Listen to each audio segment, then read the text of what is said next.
दोस्तों, सूरत के अंदर एक करोड़पति व्यक्ति रहा करता है जिसका नाम राकेश है। और वो कई कंपनियों का मालिक है। और उन्होंने अपनी सारी कंपनियों पर कई मैनेजर को रखे हैं। जो राकेश को मैनेजर पूरा लेखा जोखा उसे घर पर ही लाकर दिखा दिया करते हैं। यानी कि रुपए पैसों को उसके पास कोई भी दिक्कत नहीं है। हालांकि वह हमेशा घर पर ही अपने परिवार के साथ रहा करता है। और उसका एक लड़का है जिसकी उम्र 20 साल के आसपास है। फिर एक दिन सुबह सुबह वह अपने घर के गार्डन में बैठकर एक बार पढ़ रहा था और साथ में चाय की चुस्कियां ले रहा था। तभी अचानक से उसके बेटे का एक दोस्त उससे मिलने के लिए आता है। राकेश बैठा बैठा अपने बेटे और उसके दोस्त को देख रहा था। तो फिर उसे अपने एक दोस्त की याद आ जाती है। इसके बाद जो राकेश था वह अपने दोस्त से मिलने का फैसला करता है और घर के अंदर जाकर अपनी पत्नी से सामान पैक करने के लिए कहने लगता है और कहता है कि हमें अपने दोस्त से मिलने के लिए जाना है। तो उसकी पत्नी उससे पूछने लगती है कि कौन सा दोस्त और किससे तुम मिलने जा रहे हो। तो वह कह देता है कि मैं अपने दोस्त मोहनलाल से मिलने के लिए जा रहा हूं। इस नाम को सुनते ही उसकी पत्नी एकदम से इस बात के लिए तैयार हो जाती है और कहने लगती है कि ठीक है, मैं सामान पैक कर लेती हूँ और हम दोनों चलेंगे उनसे मिलने के लिए।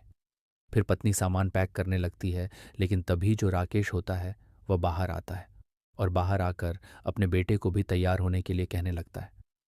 अब बेटा पूछता है कि पिताजी हम कहाँ जा रहे हैं। तो वह कहता है कि एक खास आदमी है और उससे तुम्हें मिलना है।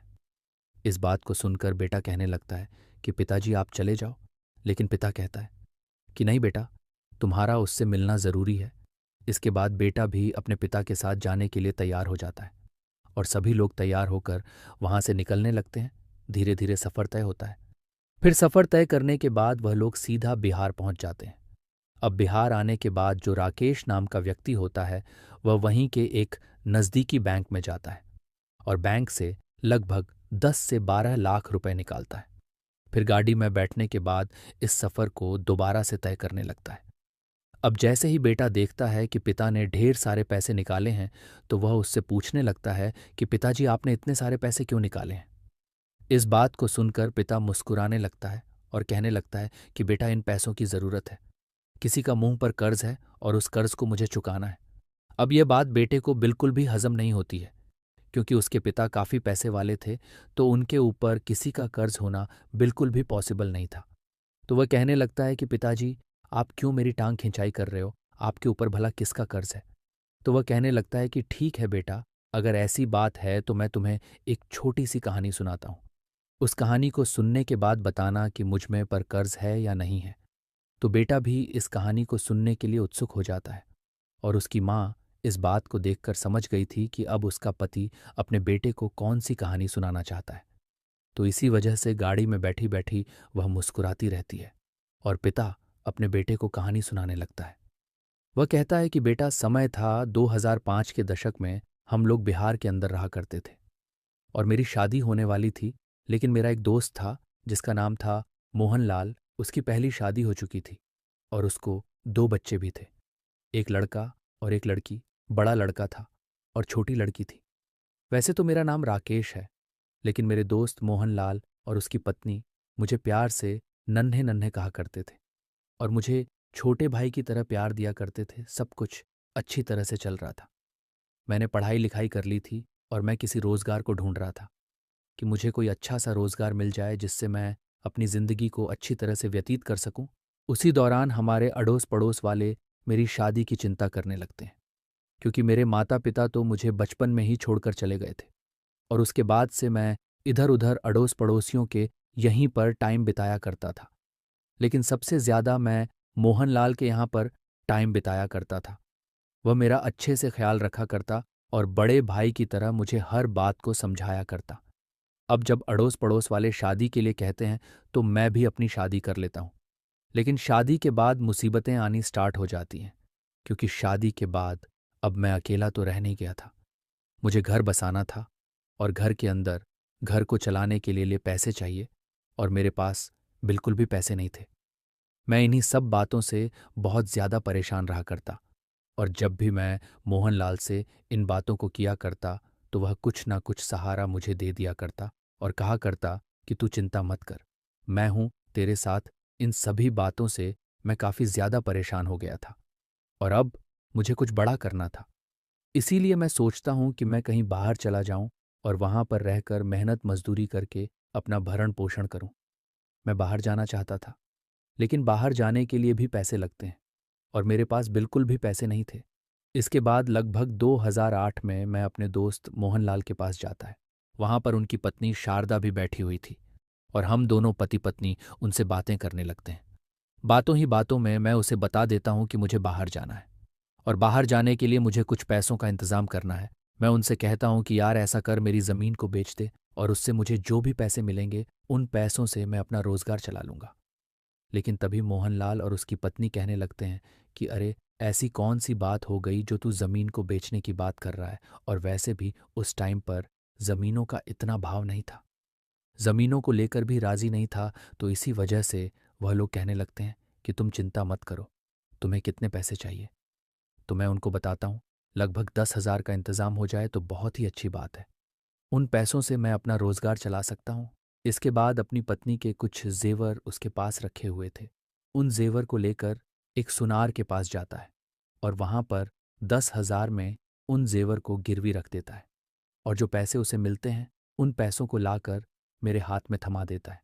अब मैं जैसे ही अपने हाथ में पैसे देखता हूँ तो अपने दोस्त से पूछने लगता हूँ कि कहाँ से लेकर आए हो।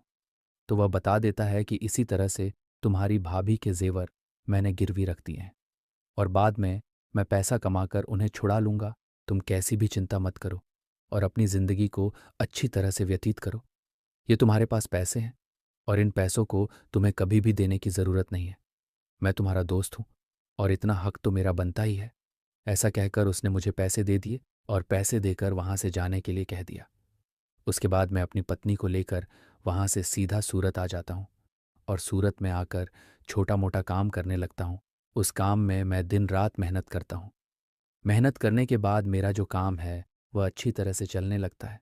धीरे धीरे समय बीतता है और के साथ साथ मेरी बहुत बड़ी बड़ी कंपनी बन जाती है, जिन कंपनियों को आजकल तुम देखा करते हो, और मैं ढेर सारी तरक्की करने लगता हूँ। लेकिन इन तरक्की के दौरान मैं अपने दोस्त को बिल्कुल ही भूल गया कि इस काम को चालू करने के लिए उसने मुझे पैसे दिए थे। अब जैसे ही उस दिन मैं बाहर बैठकर चाय पी रहा था और मेरा दोस्त उससे मिलने के लिए आया था, तो एकदम से मेरे दोस्त को देखकर मुझे अपने दोस्त की याद आ गई और उसके बाद मैंने फैसला किया उससे मिलने का। और ये जो पैसे मैंने निकाले हैं, ये पैसे उसी के 10,000 के बदले निकले हैं। इन पैसों को उन्हें दूंगा और कहूंगा कि यह तेरे ही पैसे हैं जो तूने मुझे दिए थे। इस बात को सुनकर बेटा एकदम से एक्साइटेड हो जाता है और कहने लगता है कि पिताजी, आपने इस बात के बारे में मुझे पहले क्यों नहीं बताया।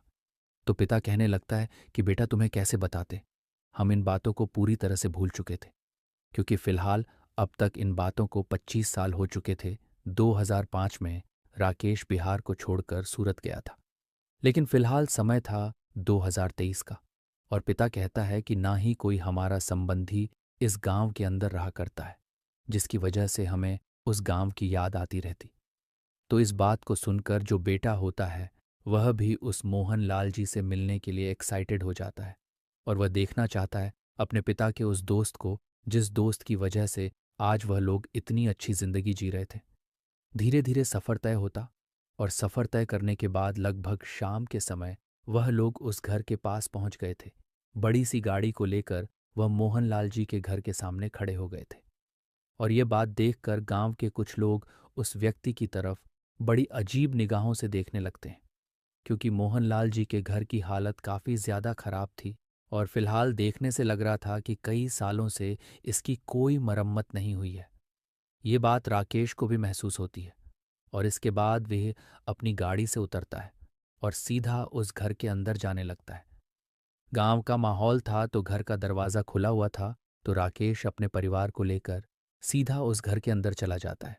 घर के अंदर मोहनलाल और उसकी पत्नी बैठकर आपस में बातें कर रहे थे, लेकिन अचानक उनकी नज़र जैसे ही सूट बूट वाले व्यक्ति पे पडिडी देती है, तो वो एकदम से हैरान से हो जाते हैं। फिर मोहनलाल उनसे कहता है कि हाँ भाई, कौन हो और तुम इस तरह से घर के अंदर क्यों घुसे आ रहे हो।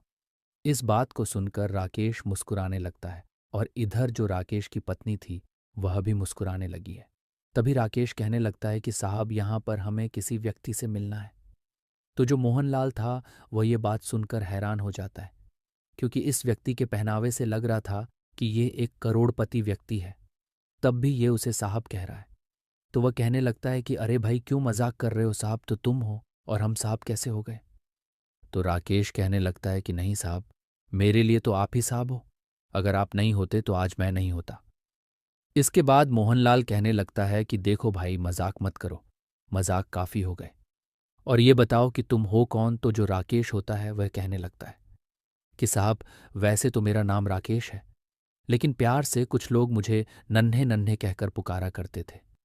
अब जैसे ही मोहनलाल और उसकी पत्नी शारदा इस बात को सुनते हैं कि नन्हे नन्हे कहकर उसे कोई पुकारा करता था, तो एकदम से उन्हें नन्हे की याद आ जाती है और वह लोग गौर से देखकर पहचान लेते हैं कि यह वही नन्हे है जिसे उन्होंने 10,000 रुपये दिए थे और वह इस गांव को छोड़कर चला गया था। फिर एकदम से जो मोहनलाल था, उसकी आंखों से आंसू टपकने लगते हैं और वह भागकर एकदम से नन्हे को गले लगा लेते हैं और कहते हैं कि अरे नन्हे, तू तो पूरा बदल गया और देखने से बिल्कुल भी पहचान में नहीं आ रहा है। और जब मोहनलाल राजेश को गले लगता है तो राकेश की आंखों में आंसू आने लगते हैं और वह भी फूट फूट कर रोने लगता है। अब जैसे ही माहौल थोड़ा सा शांत होता है तो उसके बाद राकेश की पत्नी वह मोहनलाल जी के पैर छूने लगती है।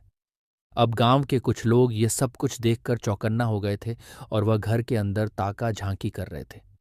फिर जैसे ही वह देखते हैं कि एक करोड़पति व्यक्ति गाड़ी में बैठकर उनके घर पर आया है और उसके बाद उसकी पत्नी इन गरीब लोगों के पैर छू रही है, तो वह लोग भी हैरान हो जाते हैं और घर की दीवारों से कान लगाकर सुनने लगते हैं। तभी जो मोहनलाल जी की पत्नी होती है वह कहने लगती है कि अरे, इसी तरह से खड़े खड़े बात करोगे या इनको बैठने के लिए भी पूछोगे? इसके बाद जो मोहनलाल जी होते हैं उन सभी को बिठाते हैं और बिठाने के बाद उनसे हालचाल पूछने लगते हैं।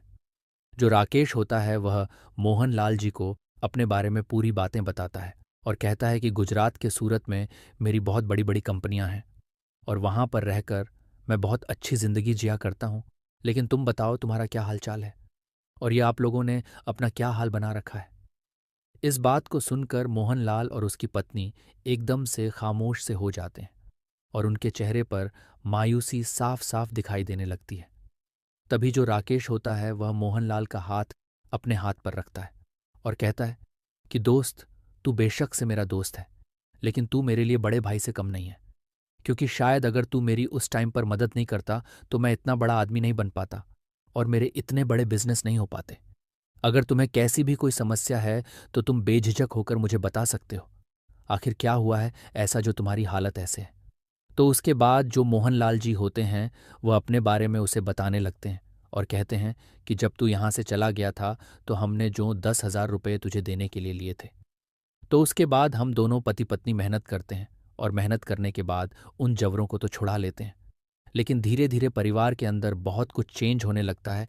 मेरी तबीयत खराब होने लगती है, बच्चे बड़े होने लगते हैं, उनकी पढ़ाई लिखाई का खर्चा, और साथ में बेटी जवान होने लगती है।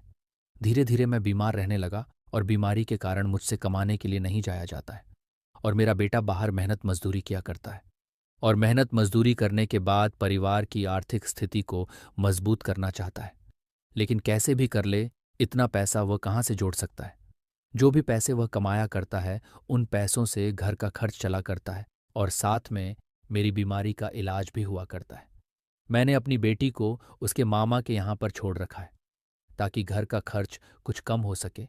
और इन बातों को बताते हुए मोहनलाल जी एक एक बार फिर से फूट फूट कर रोने लगते हैं और उनकी पत्नी शारदा की आंखों में भी आंसू आ जाते हैं। तो राकेश और उनकी पत्नी दोनों उनको संभालते हैं और फिर उसके बाद उस ब्रीफ केस को लाते हैं जिस ब्रीफ केस के अंदर ढेर सारे रुपए थे, उसको उनके सामने रखते हैं और कहते हैं कि देखो, मैं तो तुम्हारा कर्ज चुकाने के लिए तुम्हारे पैसों को लेकर आया था, लेकिन लगता है अब तुम्हें इनकी कोई भी ज़रूरत नहीं है। इसके बाद मोहनलाल कहने लगता है, अरे भाई, मैंने तुमसे कह तो दिया था कि ये कोई कर्ज नहीं है, ये तो हमारा प्यार है जो हमने तुम्हारे लिए किया था। वह लोग इसी तरह की बातें कर रहे थे और तभी यहाँ पर जो मोहनलाल का उनका बेटा आ जाता है, जो कि अब तक मजदूरी कर रहा था। और इसके बाद जैसे ही वह घर के अंदर इन लोगों को बैठे देखता है तो एकदम से हैरान हो जाता है। तभी मोहनलाल जी अपने बेटे को इशारा करते हैं और उसे अपने पास बुलाकर बिठा लेते हैं। वह राकेश से कहते हैं कि राकेश, यह है मेरा बेटा जो कि मेहनत मजदूरी करके अपने परिवार की आर्थिक स्थिति को मजबूत करना चाहता है। तो राकेश मोहनलाल जी के बेटे से पूछने लगता है कि बेटा तुम क्या किया करते हो? तो वह कहता है कि अंकल जी पढ़ाई लिखाई तो की थी, लेकिन परिवार की कंडीशन की वजह से मुझे मेहनत करना ही अच्छा लगा, तो मैं मेहनत किया करता हूँ।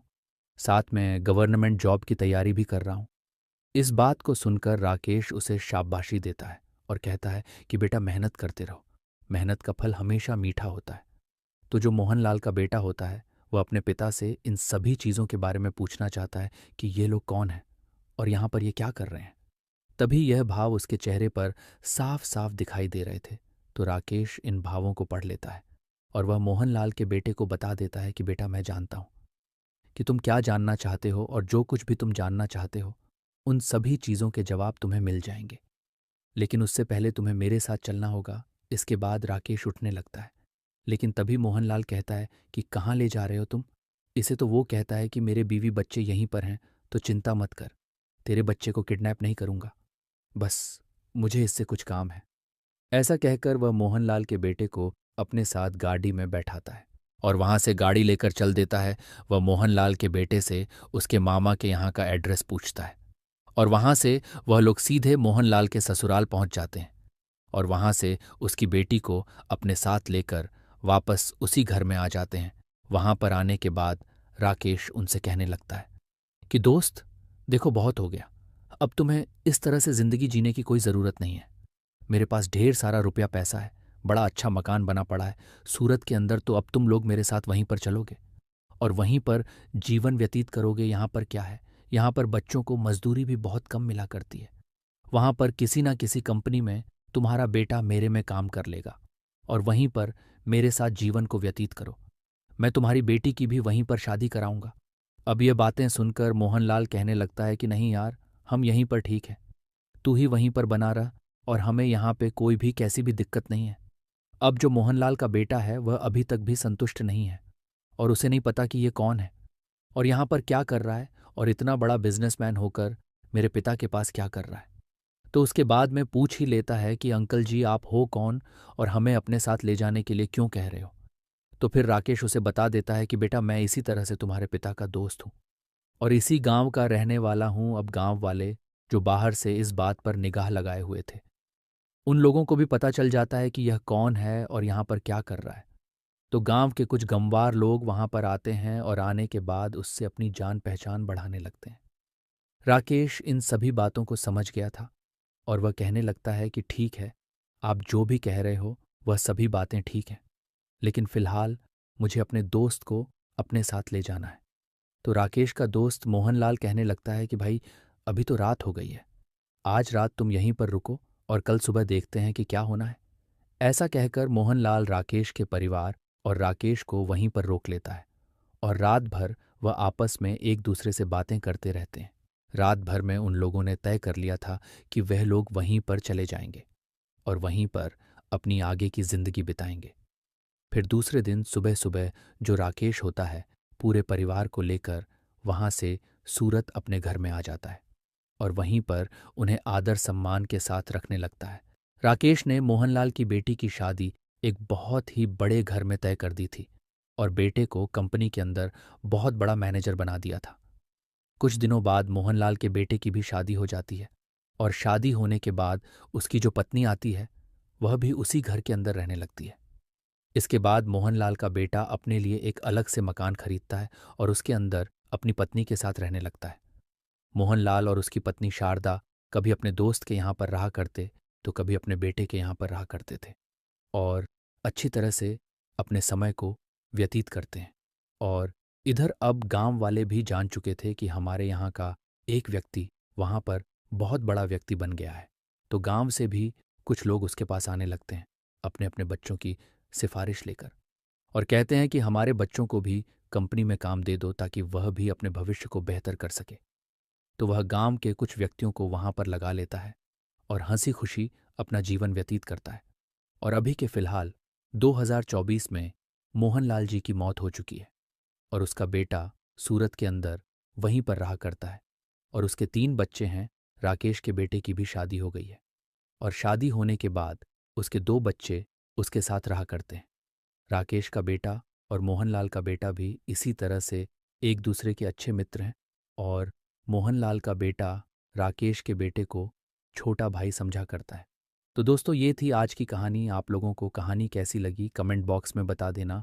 वीडियो अगर अच्छी लगी तो वीडियो को लाइक और चैनल को सब्सक्राइब ज़रूर करें, ताकि हमें थोड़ा सा हौसला मिले आप लोगों के लिए ऐसे ही अच्छे अच्छे वीडियो बनाने के लिए। तो दोस्तों, इन कहानियों को सुनने का उद्देश्य किसी को परेशान करना बिल्कुल भी नहीं है।